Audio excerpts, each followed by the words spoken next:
What's up, everyone? So, update just on me in general. I'm organizing for a lot of people to start doing video interviews. There's a lot of people that are pretty much scheduled now to interview with me and tell me their story about how the NHS framed them or how something was covered up. So if you're one of those people and you haven't booked a slot with me, please book one because I'm starting doing the video interviews. I'm compiling them. They're not all going to be released straight away, but they're definitely all going to start being compiled. So reach out if you do have a story about NHS negligence or cover-ups in the public sector. Luke the Brit says 25 deaths occurred on 25 of her shifts. There's no other evidence needed. That's a false statement, by the way. That's also not evidence because it happened where she works. So you've been fed lies, my friend, unfortunately. But it's actually scary to me, like how difficult it's been to convince people that this is a miscarriage of justice. Because imagine if we can't convince people that this one's a miscarriage of justice, imagine all the other ones. Like this one, this is such a blatant miscarriage of justice that it's like it's hard to fathom how many other cases like people wouldn't even look at them at all, look at them twice. I'm even starting to become skeptical of DNA evidence because, like, there was that recent case where that guy was put in prison for, like, I can't remember how many years. It was like 14 years or something. He was in prison because they accused him of raping that woman. And then what happened is they've realized that it was a miscarriage of justice. But then they arrested this other guy. And the reason the other guy got convicted was because they said they found DNA evidence from him on her top. And I was like looking at the case like, wait, so you're saying 14 years later, you match DNA evidence on her top, so that doesn't necessarily mean he committed the crime. Because it's 14 years ago, you don't know why the DNA evidence was on his top. So I'm even starting to think about a lot of these cases of DNA, like, does DNA being present on someone actually mean that you committed the crime? Like, it technically doesn't. And obviously in the Letby case, there isn't a Lucy any DNA in the Lucy Letby case, but I'm just starting to be skeptical of all convictions like made by this system because it's just they make such leaps in judgment sometimes. Saida says people who are not medical always say I'm assuming you meant she is innocent. Any nurse knows this woman is guilty. Well, the majority of nurses that I've spoken to think that she's not guilty. So I don't know why you think that any nurse knows she's guilty. And it's not like a nurse is trained in reasoning, pattern recognition, legal analysis, the law. Like a nurse is probably one of the people that is least likely to know whether she's guilty or not. They're biased. They may not have legal training. So I don't think that just being a nurse means that you would know whether someone's guilty or not. That would be like me saying I'm a football player, so therefore I know my friend isn't guilty of like attacking someone. It's like it doesn't matter if you're a football player. You know, you're not legally trained. A nurse knows what code of conduct or practice. Okay, Saida, if I'm ignorant, why don't you come up and tell me what you think and how you know she's guilty? That would be fun, wouldn't it? Because you're saying I'm ignorant, but in fact you are the ignorant one. So let's see, why don't you request up and have a little conversation with me and tell me what makes me ignorant about this case, considering I probably know more about the case than you do. But Saida, what makes me ignorant? Tell me how I'm wrong. Tell me what. Tell me how I'm wrong. You probably can't, you're just one of those silly little girls, so it's fine. You're just talking on live just to talk. Luke the Brit says, okay, correction, she was present for 13 suspicious deaths. Again, no further evidence needed. Yeah, she was present because she was called there to be present, bro. She works on a neonatal ward. Hundreds of thousands of staff there, is bound to be some bad. The question isn't why would they have to. The question is whether there's enough evidence that she's guilty, and if there isn't enough evidence that she's guilty, why did all of the management coalesce their case around her? Obviously looks like a frame up, doesn't it? Because it is a frame up. How can someone be present for 13 baby deaths but not be liable anyway? That has nothing to do with liability. One, and two, I just explained to you why she was present. Why would they choose her to frame out of all people? It doesn't really matter, does it? It just matters that she's not guilty. They are framing her. You can see that's why people are getting arrested. well, let me not make a leap of judgment. People are being arrested because they are covering up, right? So if they are innocent, why are they covering things up? That's the question you have to ask yourself. And if they're willing to cover up something that would prepare and getting justice for their child, why do you not think that they're willing to throw someone under the bus? Like, if someone committed an M and I'm like, oh, I hid the bloodstained clothes, right? But yeah, definitely nothing to see here. I just hid the bloodstained clothes for no reason. No, you hid the bloodstained clothes because you didn't want the police to be able to figure out who did it.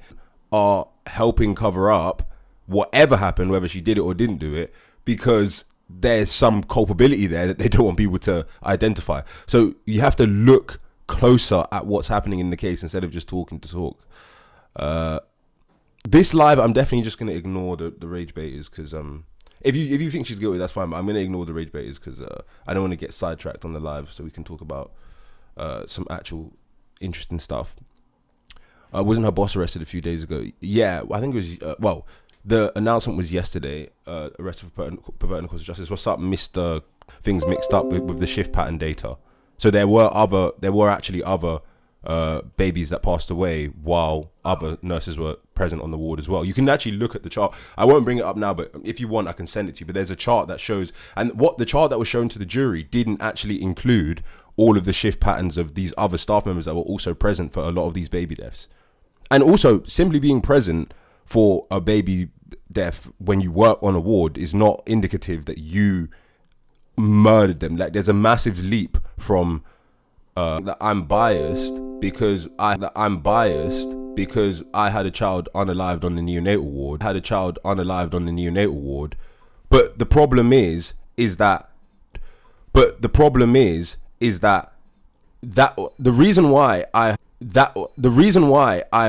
I'd say I'm somewhat qualified to speak on it is because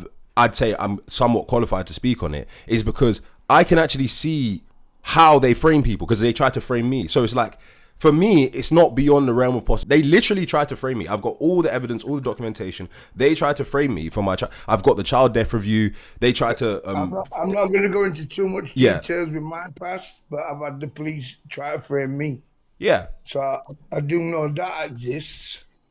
Yeah, but most people don't know that the NHS frames people. They know that the police can frame people and fit people up, but they don't realize that the NHS frames people. They frame people all the time. In fact, I was just contacted by someone yesterday who's being framed by them. In fact, I know 5 people that I've spoken to personally. I know 5. 1, 2, 3, 4, 5. I'm keeping count. It goes up every few weeks, that have been arrested because they're NHS whistleblowers. Arrested by the police. 1 minute, I was just stop there. So we've got somebody called Quater Toyopi or something, and she's put, so explain the notes she left in her room. Are you talking about the notes the medical notes that she brought home? There was like 3, only like 3 or 4% of them was even related to the actual babies that passed away. Most of them weren't anything. That's not statistically significant because babies.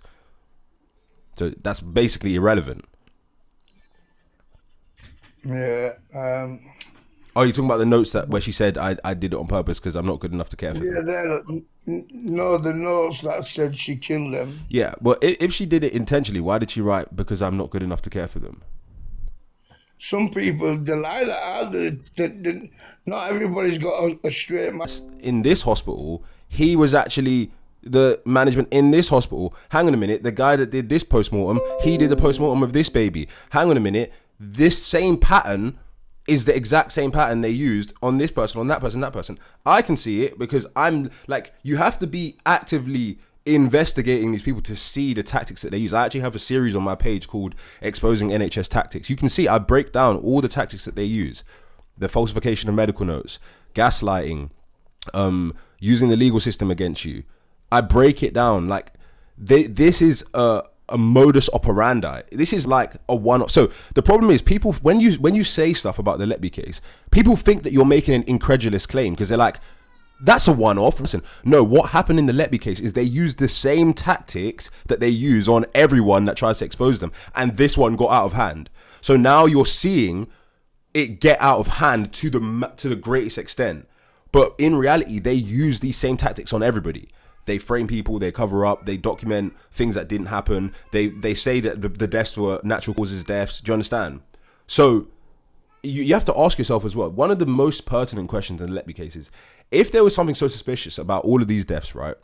7 baby deaths, I believe, right? Why did all of those deaths get ruled as natural causes in the first place? Doesn't that make you think, like, so wait, you're telling me 7, every single one of them, the hospital did a care summary, because when the baby dies, they have to do a care summary, a child death review. They did a care summary and a child death review, and all of them said, nothing to see here, natural causes.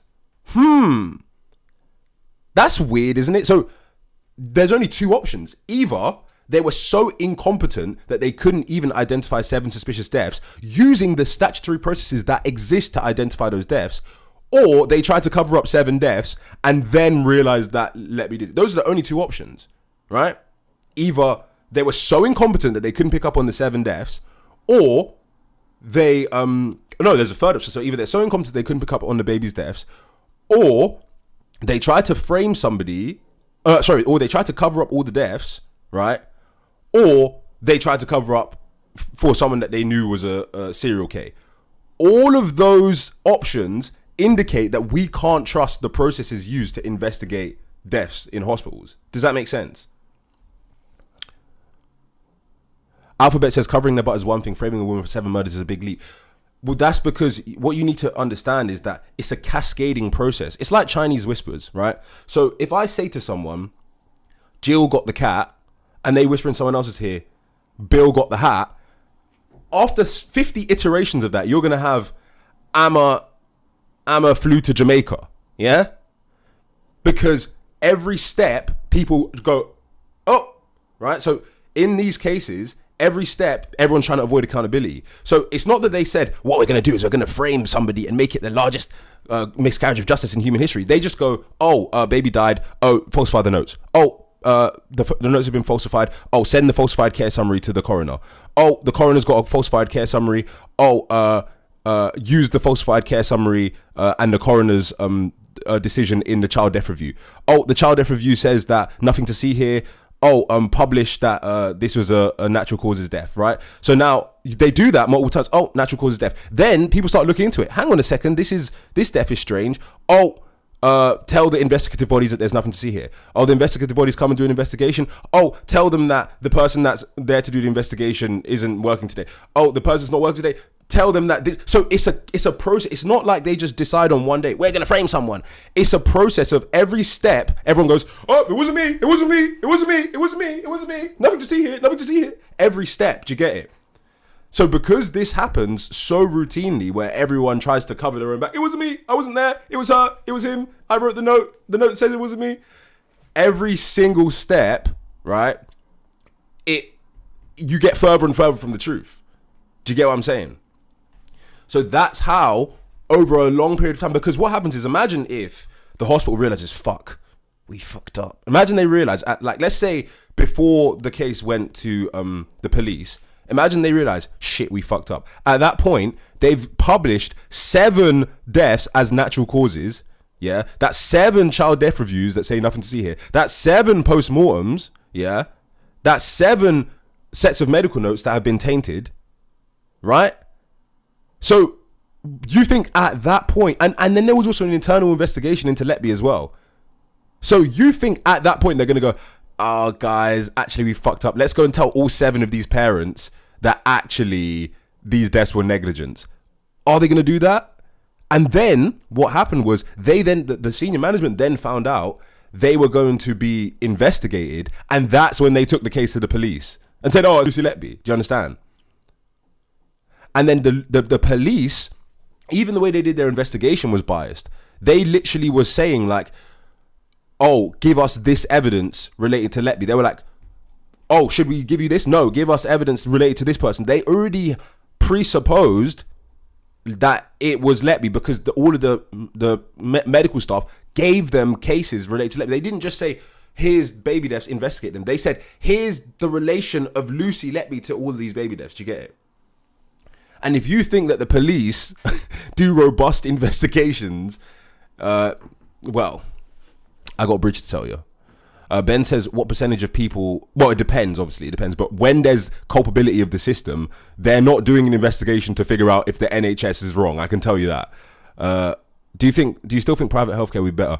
I don't advocate for private healthcare. I advocate for a mixed healthcare system, which is a more privatized system.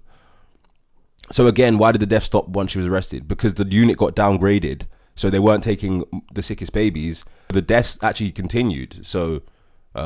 that's wrong. Both of those things are wrong. She was a scapegoat for a poor unit in the hospital. It's easy to blame her than get sued. They didn't stop once she was arrested. Exactly. People don't want to acknowledge how fucked the NHS is. Yeah, exactly. I think honestly, if everybody in the country knew what people like me, Ravenscraig whistleblower, midwife Miller, Victoria Rickson, who else? All the whistleblowers. If everybody knew what we know about the NHS, the system would collapse.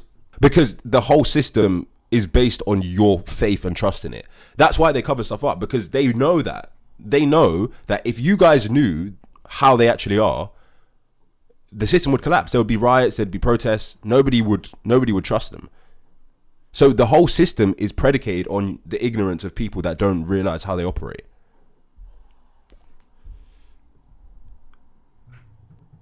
Oh. But you would still need to prove that person actually did that harm. Do you get what I'm saying? You can't just say they were present and I have a theory, therefore this is what happened. But most people don't realize that doctors, people look at doctors and then murders obviously involves intent.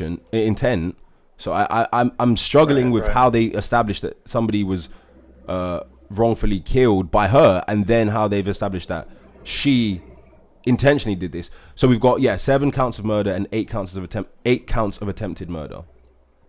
So according to the CPS, according to the legal system, this is the worst mass murderer in UK history.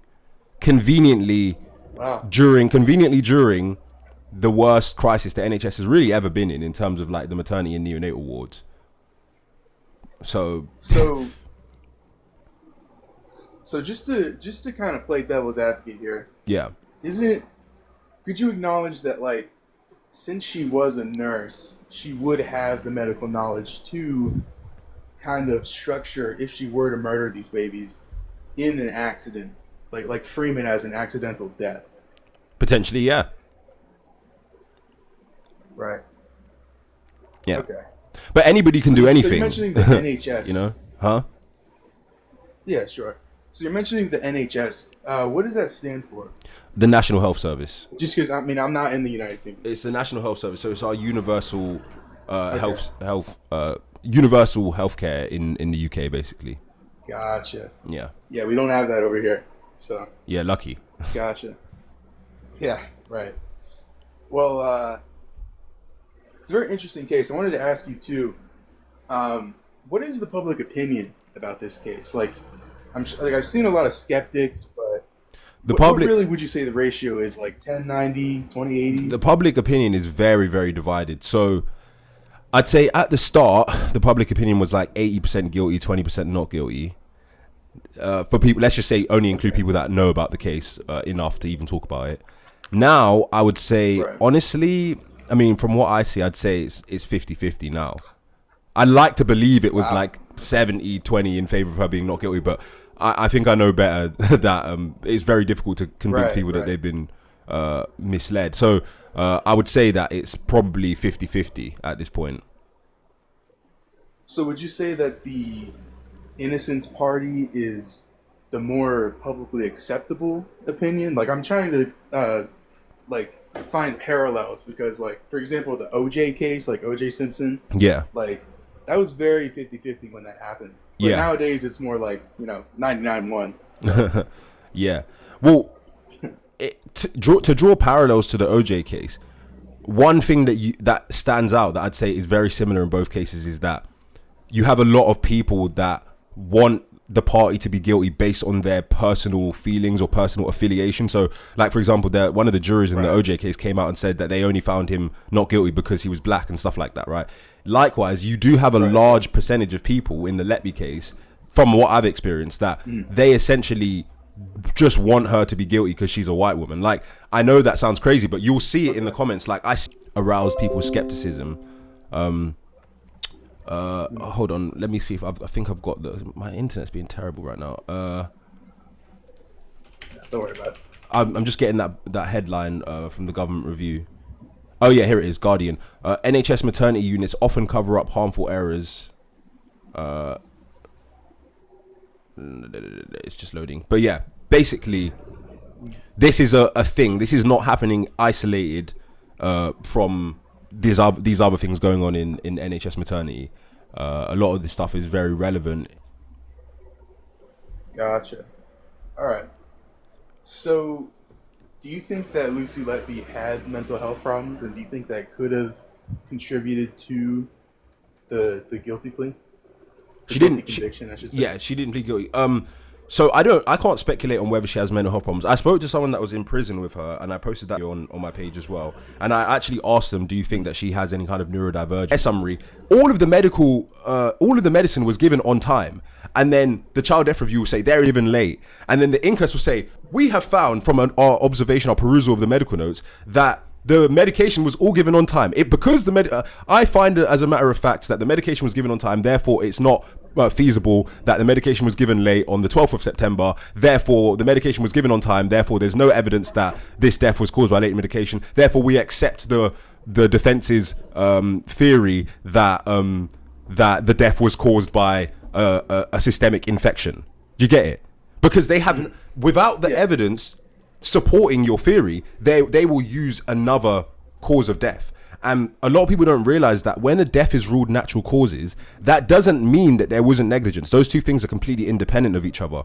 That's with regards to the inquest process. Yeah. So a natural causes death, you can still have a finding of negligence in civil court for a natural causes death, right? So, but natural causes death, actually, that definition actually encompasses deaths where they don't know what the cause of death was.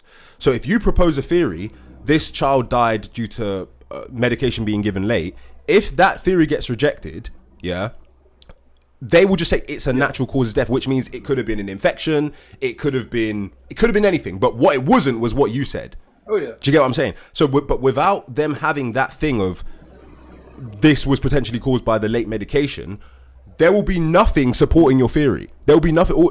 It will just look like the child just died and it was just, oh no, another baby died, but poor, sad, some babies died. That's what it will look like. Right. So that's kind of how the cover-ups function. So back to this headline, when they say falsification of medical records, this is what the government has found. That's not a standalone thing. That taints every single subsequent process. Right. It kind of takes legitimacy out of it. Right. About any contradicting theory, yeah. It sounds a lot like to me that like bureaucracy is getting in the way. Like there's a lot of like paperwork that is more valued than, actual witnessing of events. What you talked about sounded a lot like the way that COVID deaths were reported in America. Yeah. So we had like really high numbers, right? But I can tell you personally, it's anecdotal, but one of my uncles, he died in hospital, right? And he had like pneumonia, like diabetes. He had all these health problems, and the pneumonia is what took him. Yeah. Right? But since he also had COVID, the cause of death, like on his like note, whatever you call it, like his cause of death was COVID. Yeah. And it's like that's not what it was.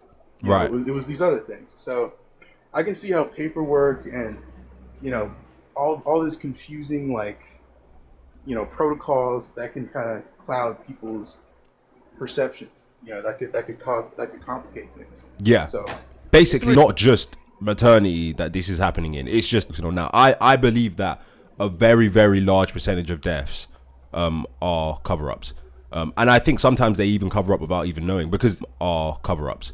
And I think sometimes they even cover up without even knowing because it's just the way the system is built and set up. Right. It's easier to say, oh, the baby So- died of sepsis, than to say, actually, we gave medication on time, didn't give the medication on time, and then the person who did it wrong just covered it up. There's no way of knowing. If you ask that person, did you Right. give the medication on time? Yes. So how are you going to prove otherwise? You know what I mean? Yeah, I'm sure there would be like a huge, like a way bigger like public outcry if people really knew how badly things are handled that way. So that makes sense. So my question for you, I'm not going to take up too much of your time. I'm probably going to leave after this question. So what is your end goal? Your end goal with these kinds of videos, these kinds of lives? Like, is there any way with the British legal system, like in America, we have double jeopardy. So if you're found innocent, you can't be found guilty again. If you're found guilty, you can't be found innocent again. So it's like, are you advocating for like a release from prison for her? So this is part of an overall campaign that I have. I've got a video on this called 10 things that I'll do to improve the NHS. So I'll give you some of the pointers. First of all, I think that they need to have body-worn cameras on NHS wards. I think that trumps some people's desire to have, I guess, some kind of privacy, because what will happen is if they have body-worn cameras, they won't be able to cover up anymore, because you'll be able to just review the camera footage. So that's one thing that I think definitely needs to be implemented. The second is that I think that we need a kind of police system that polices the NHS. So we've got the police, but the police are not medically trained. So I feel like we need medically trained police to police the NHS because of how much corruption there is. Another thing is in terms of how medical evidence is handled in court, I think that there needs to be some other way for independent individuals to get access to medical expert evidence without having to go through lawyers, because that whole process is very biased in favor of the NHS. Remember, if you're a medical expert and you go against the NHS, you are going against potentially your own employer. You understand? So there's that. And then I've got projects that I want to work on in the future. One is called Big Sister, which is a medical legal advocacy application that I want to make, which will allow people to basically create documents and care summaries that are contemporaneous whenever they're in care homes, police custody, NHS or whatever. That will allow them to have a record that could basically parallel the records created by the system. That's why it's called Big Sister. It's like goes against Big Brother or whatever, right? I would be using AI to do that. So that's something that I'm working on. There's a docu-series project that I want to work on to basically, it's almost like a true crime style documentary series where I would be exposing corruption in health and social care, and I want to start working on this by interviewing people on my platform. And the goal behind that is that, well, what I realized is that the only thing that these people care about is when the legal system gets involved and when they get exposed. So I feel like we need a platform that's regularly exposing them, almost like a panorama kind of thing, that's regularly exposing them, so that people harmed by them have somewhere that they can go to say, this is what happened, can you expose this story? And that, I think, will help balance our power, the power of the people, against the power of the system. The overall concept is that in the UK, in general, the power of the state is balanced too far against the power of the individual. We need to, I don't fucking know, right? But some of you guys, you don't fucking know either. You're just coming on talking shit. You could have been a witness for the debate. What you talking about? Anyway, what's up, Sarah? I don't know how you're still alive after giving all this info out, man. Well, they're trying to put me in prison. Yeah, I've already been through it, mate. I should be dead like 3 times over, man. Have you got like a story about being framed and stuff by the NHS? Or the Multiple. Okay, what I want to do, bro, because I'm starting to do interviews, I'm going to follow you. Can you please message me? Because I want to do, are you willing to do a video interview? No, I'll just talk like this, mate. That's about it. Come on, man. We need to document everyone's stories, bro. Like, I've got, you know how many people I got? Mate. They're probably going to be here. They're probably come and take you away in a minute, man. No, they're just trying to frame me.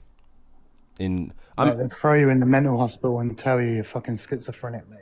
I know they'll try to do that, but I've spoken to so many people that told me like the playbook and stuff, so I already know. This is why I'm public as well, like with the stuff that I say, because now everyone can see there's nothing wrong with me. I'm making allegations at the NHS care, whatever. So that'll be more hard for them to do, because people would all be like, hang on a minute, that guy's totally fine, he's not. You get what I'm saying? Mate, they use fucking dirty tactics, man. They'll send like fucking some random guy who'll gash you in the street. They'll fucking microwave your fucking head while you're asleep through the fucking. Oh, he's being sarcastic. Do you really not? No, I'm not being sarcastic. Do you really not believe that the I'm NHS telling frame you, people? They do all sorts of fucking dirty tactics to fuck you off, man. But why did you use such a strange example of like microwave your head and stuff like that? Mate, they can ramp up the fucking, I don't know exactly what it is, the electrics in your house and fucking fry you while you're fucking asleep, mate. Yeah. You don't believe me? No, I don't believe you. Fucking, all right, that's fair enough, but not on that it point. It fucking happens, mate. It fucking happens. Don't you see, when you say stuff like that, it discredits people that are making legitimate criticisms. You know, that's a bit of a strange thing to say. I've sat in it, mate. I've sat in it. I notice it when it's going on, man. So you think that the NHS turned up the electrics in your house? It's not the fucking NHS, mate. It's the whole fucking thing, mate. Oh, like the system. All the way up to the fucking Secret Service, the fucking all of it. The fucking gas men, the fucking electric fitter, the fucking plumber. It could be anyone, mate. I can't tell if you're being serious or not, bro. I know what you're saying. If you are being serious, I agree with you that there are nefarious tactics that the system and agents of the system can use to harm people. What I'm not too sure about is that the electric man's gonna come and do some dodgy thing to my house. I'm not that paranoid. As my dad says to me all the time, just because you're paranoid doesn't mean that they're not after you. It's not paranoia, mate. I know this is what my dad says. My dad says, have a laugh, mate. I don't mind. Have a laugh. It is quite funny to you. Yeah, it's funny, mate. I'm not saying it's funny. I'm saying that, okay, if you made an allegation that you've been punched in the face, not saying that would happen, then I would say that's very credible. If you make an allegation that the NHS framed you, that's a less credible allegation, but more believable, right? If you make an allegation that you were injected with something on a psych ward that you shouldn't have been injected with, that's slightly less credible, but still definitely believable. Now, if you make an allegation, that's happened many times. I'm not saying it hasn't. I'm not saying it hasn't. I'm just talking about the credibility of allegation. Now, if you then say that I don't know how to best communicate it, but I know North in the Carolina. mountains. Oh, like the Smokies near Asheville. Yes. So I'm basically from near Asheville. Yeah, I thought so. Okay, interesting. You know, but I just think it's crazy that I'm watching the chat and I've been seeing who's people. I've been seeing people that are being counterpoint to you, and I'm like, not good things. Well, that's what happens when you put yourself out there publicly. People are gonna criticize you. I'm open to that. Not everyone's gonna agree with you. I understand that, but I don't even know. Like, okay, I'm looking at the panel, right? So, what is going on? Who is this girl above me? I don't know who you're referring to. Lucy. Letby. in the sorry, yeah. Well, basically, if you don't know, it's kind of difficult to have a conversation about it because I would have to give you the whole breakdown. Basically, she's a nurse, NHS neonatal nurse that was convicted of unaliving multiple children, and there's widespread discussion about whether she's actually guilty or not. So it's a whole thing in the UK. Oh, okay. Okay, I'm sorry. I didn't even know that. Look, it looks like everybody that comes up here that wants to argue with you, I don't care if they don't agree with you, but it seems like it has nothing to do with your prompt as a host. Oh, I get what you're saying. Like, so some people, okay, so because I say a lot of things that many people don't agree with. Sometimes people don't like me, so then they question my motivations. So they think like you're just doing this for attention. So sometimes people come up, they like I do lives where I say the USA is better than the UK. So then some people they're mad at that. So then they come and say that. Some people they really like the NHS. I criticize the NHS. I want a more privatized healthcare system. Some people are mad at that. I'm probably maybe more right leaning, libertarian leaning. So people don't like my politics. There's a whole range of different reasons, and then some people just want to talk shit at 10 a.m. in the morning, I guess. Fair enough. Hey, look, I've talked to you one other time. Yeah. It's all good. It's all good. We've always had good discourse or everything else. I just didn't know. I still don't understand that full prompt. Again, I'm an American, so Yeah, that's I fine. have no idea what's going on with that particular thing. I just think it's weird that everyone keeps coming up trying to argue with you and they're not talking about your prompt. Wait, why That's are all you I'm why are saying. you up at 7 a.m.? Are you going to work? Or was you up? Maybe. It sounds like you've been up late from last night. Also, maybe. I knew it. Were you drinking last night? I've done a master's thesis on medical legal applications of AI. Do you get what I'm saying? I'm in a documentary on ITV, so it all comes together. So that's the long-term plan, in case anyone was wondering. Okay, all right. Take care, everyone. See you guys later. Bye-bye.